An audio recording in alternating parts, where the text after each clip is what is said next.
বাংলাদেশের 1400 না, আমি মনে করি 1400 চাইতেও বেশি মানুষ জীবন দিয়েছেন। শহীদের সংখ্যা নিয়ে যে একটা অলরেডি ধরেন যে একটা জনমনে একটা ধোঁয়াশা তৈরি করা যে আসলে কি 1400 মানুষ জীবন দিয়েছে, আসলে কি 1400 মানুষ শহীদ হয়েছে, এই যে জনগণের মধ্যে যে একটা কনফিউশন তৈরি করে দেওয়ার যে একটা প্রবণতা, আমি মনে করি এটা একটা নোংরা রাজনীতি, যেটা বিগত 54 বছর ধরে আমরা কিন্তু করে এসেছি। কিভাবে?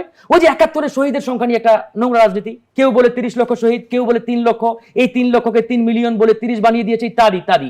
আমরা এরকম নোংরা রাজনীতি এই 2026 সালে এসে আর দেখতে চাই না।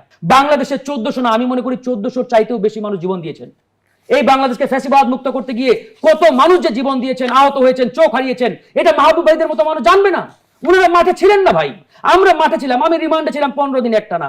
আমি জানি মাঠে কিভাবে লড়াই করতে হয়েছে। আমি একটানা 15 দিন আমি আমার বাসা বাড়িতে ঢুকতে পারি নাই। আমি জানি এই জুলাই গণবিপ্লব কিভাবে হয়েছে। সুতরাং মাহবুব ভাইরা যেহেতু এই গণবিপ্লবে ছিল না, ফিল্ডে ছিল না, তারা জানি না কত মানুষ জীবন দিয়েছে। সুতরাং আজকে এই যে জীবন দেওয়া, এই শহীদের সংখ্যা নিয়ে যে একটা কনফিউশন, আমি তো মনে করি এটা পরিকল্পিতভাবে জনমনে একটা কনফিউশন তৈরি করার চেষ্টা করা হচ্ছে। জামাতের আমিরের বক্তব্য নিয়ে আপনি ধরেন যে সমালোচনা করতে পারেন যে তিনি 1200 মানুষের বাড়িতে গিয়েছেন কিনা নাকি 500 মানুষের বাড়িতে, ডাজন্ট ম্যাটার, সে গিয়েছে কি গিয়েছে না, এটা উনার বক্তব্য, জনগণ এটাকে ডিফাইন করবে, জনগণ জাজমেন্ট দেবে।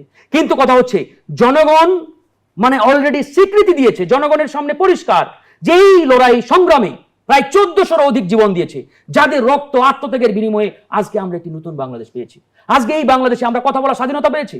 আমি মুক্ত মানে হস্তে কথা বলছি, মুক্ত যে আমার চিন্তা বাক স্বাধীনতা, এটা আমি প্লেস করার একটা সুযোগ পেয়েছি।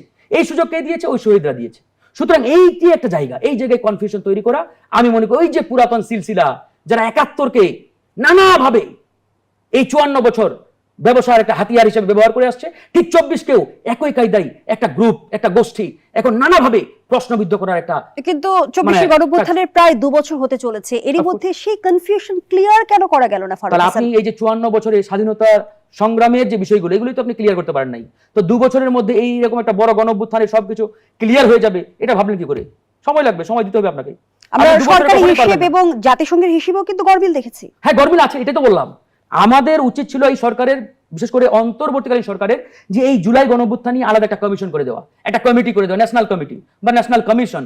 এই কমিশনের দায়িত্ব এরকম দেওয়া উচিত ছিল যে আপনারা কতজন শহীদ হয়েছে, কতজন আহত হয়েছে, কার কি অবস্থা, সবকিছু ফাইন্ড আউট করে জনগণের সামনে আপনারা একটা রিপোর্ট পেশ করেন।